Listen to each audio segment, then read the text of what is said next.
Welcome to my channel. Today we're doing a sign of Taurus, and keep in mind this does not resonate for every Taurus. If you'd like a personal reading, it's going to be the first link in the description down below. I repeat that, first link in the description down below for a personal reading. You'll also find much other things there in the description. You can find my Etsy shop, which has my tarot and my oracle cards on there. Much things there on my Etsy shop in the description down below. You just have to go check that out. Go in there, go buy something. Really appreciate that. I also find my shirt store, my website, different social media platforms I'm on, as well as Patreon. All that's in the description down below. If you'd like donating to the channel, feel free to do so. I do appreciate donations here. So Taurus, let's see what Spirit has in store for yourself. Also, if it is your birthday, happy birthday, by the way.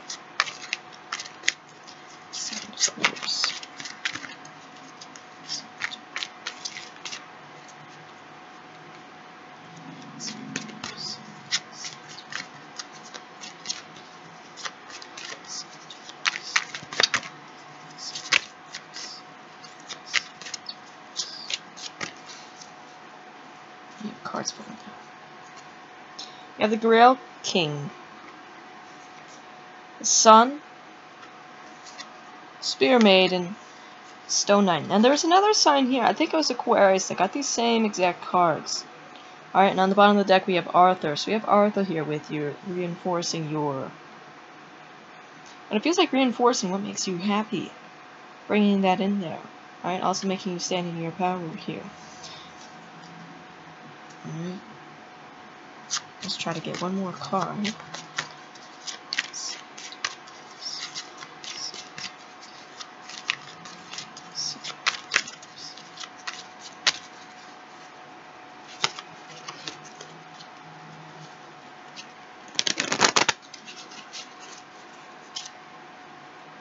We have the Grail 8. That's your last card, Taurus. Alright.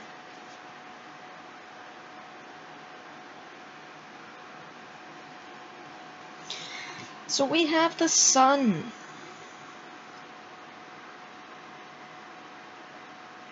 On the bottom of the deck we have Talisian. Talisian is like a spiritual, feels like you're becoming very spiritually evolved towards a lot more spiritual knowledge, and we have 2 children there. So maybe passing on your spiritual knowledge as well to younger generations. So it says, liberated Mabon rides out to help achieve his quest on a white mare. On his back is a harp, for he is not only a hunter, but a singer. As Maponus, bringer of the light, he is the god of the Roman legionaries of Hadrian's Wall. He also represents the youthful Arthur who drew his sword from the stone. It says, in the card of the moon, we saw this embryonic child growing in the womb of the goddess. In this card, Mabon emerges out into the world, ready to set out on his quest. As stated previously, Mabon's role is an archetypal one which can be applied to more than one of the Arthurian heroes. The youthful hero whose innocence and worthiness shine from him usually come into the world torn by war and confusion. In this aspect of innocent youth, the hero brings new perspective and wisdom of his mother. Mabon's mother, Modra, is here represented by the white mare on which she rides. The white mare was emblematic of the sovereignty of the goddess, frequently appearing as a chalk hill figure or on Celtic coins. The white mare was how the Celtic goddess Epona was represented. She, Haka, and Rhiannon share a common symbology. Throughout Celtic tradition, we read of youthful heroes who vindicate their mothers in some way or else become champions of their land. Usually their mothers are disgraced and sent to slavery. In order to preserve the life of their sons, these women send their children into fosterage, where they obtain the necessary empowerment to return and overthrow an oppressive king or father. It says Arthur's career began when he successfully pulls a sword from the stone. It's not the same sword as Excalibur in later legend, but that is gifted to him by the Lady of the Lake and is one of the hollows. The ability to pull the sword from the stone, it's a sovereignty bestowing act. And Arthur becomes king, bringing his youthful might to restore the kingdom. Its archetype of Mabon derives from the Roman British god Maponus, who was very popular among the legionaries along Hadrian's Wall, as well as among the tribes of the north. Romans incorporated many classical features into this archetype, chief of which are those of Apollo.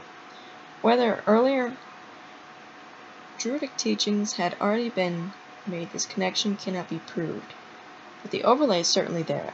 Mabon, like Apollo, is both harpist and hunter.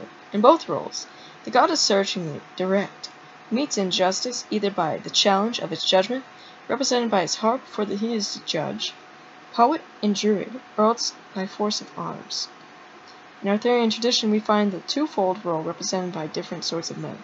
Knights, such as Percival, Gawain, and Kay, exercise their chivalric skills in the defense of their land. The poet-seers, such as Taliesin and Merlin, bring the clarity of their prophetic and poetic insights so that injustice is brought out and exposed publicly. It is only Arthur himself and Mabon who still combine both roles within them.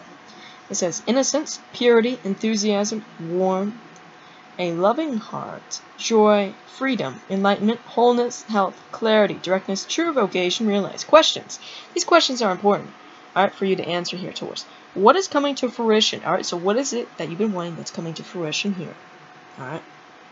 Where do you commit your enthusiasm here? What joy of freedom is being offered? Alright, what joy of freedom is being offered to you? What is being offered to you that makes you happy? Or that makes you free? Is that what's coming to fruition here?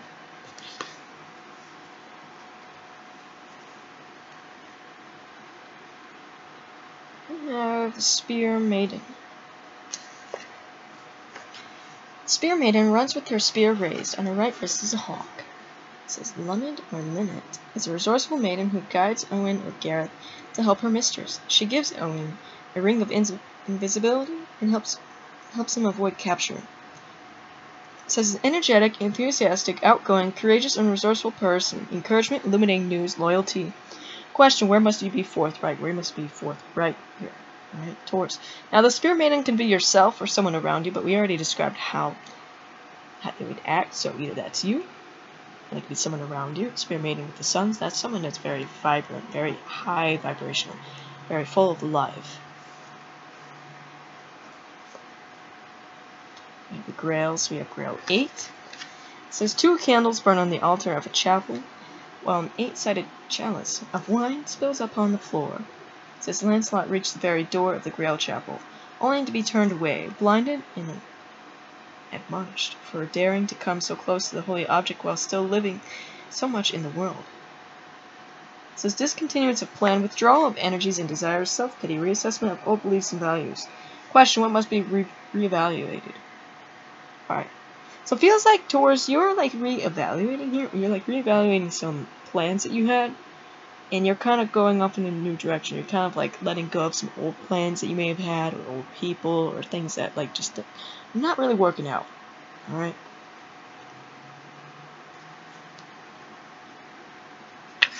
Of the Grail King. Under a mighty oak sits the Grail King, holding an earthenware cup. From the tree hangs a golden bowl from golden chains.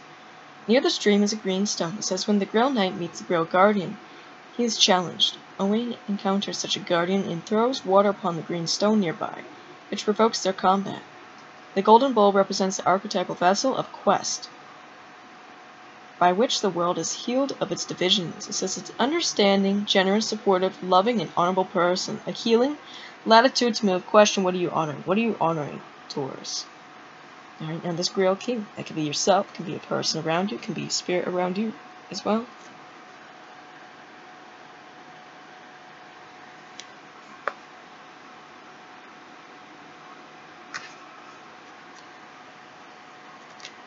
It says animals find sanctuary at the wild herdsman's clearing. It says when Owain sets out on his quest for adventure, he encounters the wild herdsman.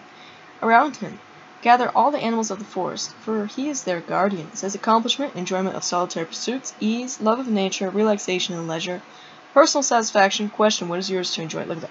What is yours to enjoy? What joy of freedom is being offered here? Alright, what's coming to fruition? It feels like something's about to make you very happy. Like maybe something didn't work out in the past, where you kind of walked away from that, you kind of withdrew. But look at that. We got something a lot better coming your way, Taurus, so it makes you very, very happy here. Alright.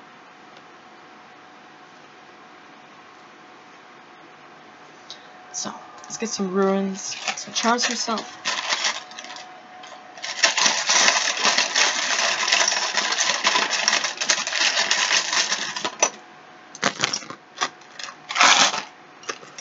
So you have Aries, you get up those placements, one around you. You have Horse. You have this Dragon Moon Star. Alright, that could be a symbol of Kuan Yin there. We have the Rose. Rose can be important for the heart chakra. Rose also a symbol of Aphrodite there. We have these two dragon lovers, one being water, one being fire. And this moth. Now the moth represents can also be connected to the moon. Alright? Did you see that? Moon there, Taurus. Moth's also spiritual initiation, transformation, awakening of psychic gifts and abilities there. There's rewards coming in, there's happiness, there's journeys. Alright, there's abundance. There's like material abundance here. Taurus. Prosperity. So, that's all I have for you. Like I said. First link in the description down below for a personal reading. Also go to my Etsy shop, go in there, go buy something. Really appreciate that. If you want to see more content, don't forget to subscribe. Bye guys.